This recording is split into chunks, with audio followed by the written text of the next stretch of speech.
दोस्तों, आज भी हम ऐसे समाज में जी रहे हैं जो आज भी पुरुष प्रधान है। आज भी जब लड़की का जन्म होता है तो अधिकतर घरों में मायूसी छा जाती है और मित्रों, यह और कुछ नहीं बल्कि हम मनुष्यों की अज्ञानता है। लड़की को बोझ समझते हैं। बेटी किसके घर में पैदा होती है? गरुड़ पुराण। परंतु आपको जानकर हैरानी होगी कि लड़की का जन्म हर किसी के घर में नहीं होता, बल्कि उसी के घर होता है जो भाग्यशाली होते हैं और अपने पुण्य कर्म अर्जित किए होते हैं। और आज हम आपको यही बताने जा रहे हैं कि भगवान कैसे घरों को लड़की का जन्म देने के लिए चुनते हैं और वह कौन से पुण्य कर्म है जिसकी वजह से कोई भी इंसान बेटी का माँ या बाप बनता है। दोस्तों, भगवान श्री कृष्ण से अर्जुन पूछते हैं कि माधव, किन कर्मों के कारण किसी के घर पुत्री धन की प्राप्ति होती है, अर्थात कैसे घरों में बेटियों का जन्म होता है। तब श्री कृष्ण ने अर्जुन से कहते हैं, हे पार्थ, अगर किसी के घर बैठे ही भाग्य अच्छे होते हैं तो बिटिया सौभाग्य से, और जो भी स्त्री या पुरुष अपने पूर्व जन्म में पुण्य कार्य वर्जित किए होते हैं उन्हें ही एक बेटी के माता पिता होने का सौभाग्य प्राप्त होता है।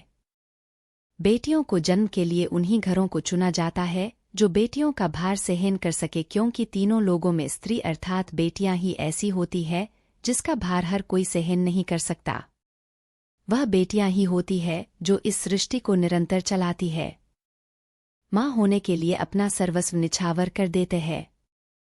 हे अर्जुन, जिस दिन इस सृष्टि में बेटियों का जन्म लेना रुक जाएगा उस दिन धीरे धीरे इस सृष्टि का अंत हो जाएगा। मित्रों को भगवान श्री कृष्ण के इन बातों पर गौर किया जाए तो उनका कहा बिल्कुल सही है, क्योंकि बेटियां अगर नहीं होंगी तो किसी का भी वंश आगे नहीं बढ़ सकता। दोस्तों, आपने भी कई लोगों को कहते सुना होगा कि जिस घर में बेटी का जन्म होता है वह घर स्वर्ग के समान होता है, क्योंकि बेटा तो केवल एक कुल को रोशन करता है, बेटियां तो दो कुलों को रोशन करती हैं। माता पिता के घर वह बेटी के रूप में अपने उत्तरदायित्व का निर्वहन करती है तो ससुराल आकर एक बहू के रूप में सारे कर्तव्यों का पालन करती है। लड़कियां पिंडदान कर सकती है? दोस्तों, आजकल आप सुनती ही हो बेटियां वो परिवार में किसी के मर जाने पर उसका पिंडदान नहीं कर सकती है। लेकिन यह बिल्कुल भी सही नहीं है, क्योंकि रामायण में बताया गया है कि प्रभु श्री राम के पिता राजा दशरथ की मृत्यु हो गई तो माता सीता अर्थात राजा दशरथ की बहू ने भी उनका पिंडदान किया था, जिससे उन्हें जन्म मरण के चक्र से मुक्ति मिल गई थी। इतना ही नहीं, हिंदू धर्मशास्त्रों में बताया गया है कि बेटियां भी अपने पिता के नाम का पिंडदान कर सकती है। वहीं अगर ससुराल पक्ष में कोई पुरुष नहीं है तो इस स्थिति में बहू भी पिंडदान कर सकती है। इसलिए मित्रों, वह लोग बहुत किस्मत वाले होते हैं जिनके घर में बेटी जन्म लेती है। वही वह प्रबल किस्मत के होते हैं जिनके घर एक से ज्यादा बेटियां होती हैं।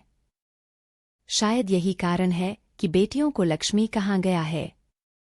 दोस्तों, बहुत से लोगों की सोच यही होती है, बेटी है तो बिना समय गंवाएं और इस पर पढ़ाई में पैसे लगाएं। गरुड़ पुराण में बताया गया है कि जब आत्मा को नया जन्म मिलता है तब आत्मा को शरीर के अनुसार व्यवहार में चलकर अपने कर्म करने होते हैं।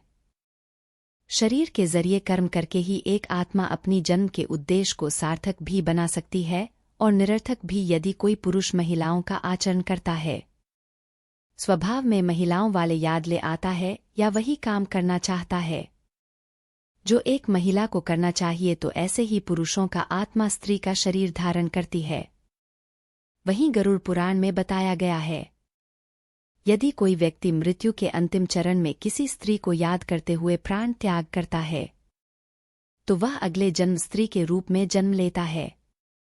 वही अंतिम चरण में भगवान का नाम लेता है तो उसे मोक्ष की प्राप्ति होती है। तो उम्मीद करता हूं कि आप ये भली भांति समझ गए होंगे कि स्त्री का जन्म क्यों मिलता है, साथ ही बेटियों का जन्म कौन से घर में होता है।